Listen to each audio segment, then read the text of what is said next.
Hello Synthwavers, Alonso here from synthwavedojo.com. As a synthwave white belt producer, it is a great idea to reverse engineer or clone the music of other successful producers so you can accelerate your learning and accelerate how you build and you develop your skills. When you clone or reverse engineer, you will find out how something is made.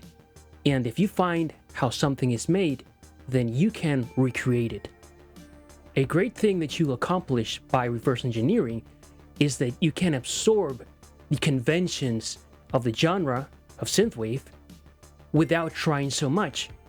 Just by recreating, it's like by osmosis, you learn the conventions of the genre and how certain things work.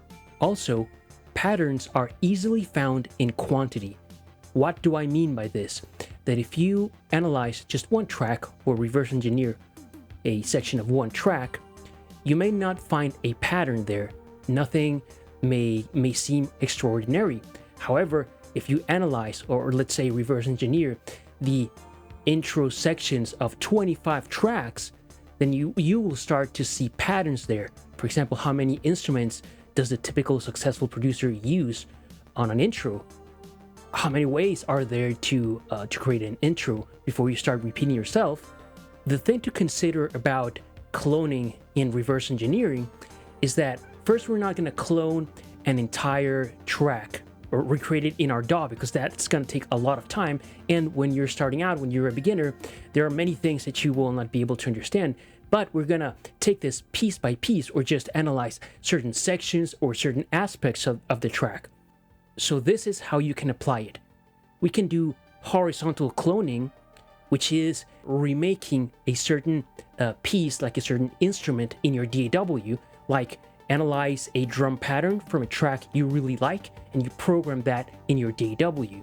You could do the same thing with a bass pattern, the same thing with an ARP pattern, or with something else. You're just taking a small piece and an individual voice or an individual part, if you will, from a full track, reverse engineering it and recreating it in your DAW. But we also have the vertical approach to cloning, which is instead of just looking at a drum part or a bass line, then you look at a certain section. Like I mentioned, an intro is a great example. How many instruments are there in a typical intro? How many ways are there to start a track? And listen to a track you like and just clone the intro. And that is way easier than trying to clone an entire track, and you can learn so much.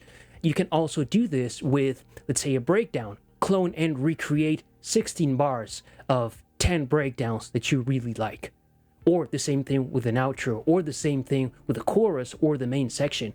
And when you do this in time, it's like you build this internal arsenal of tools that'll give you a lot of ideas, and by recreating and reverse engineering tracks, you will start to develop your skills, not only in sound design, but in mixing, also in arranging and composition. Clone all that you want, all that you can, and reverse engineer. Let me know how it goes.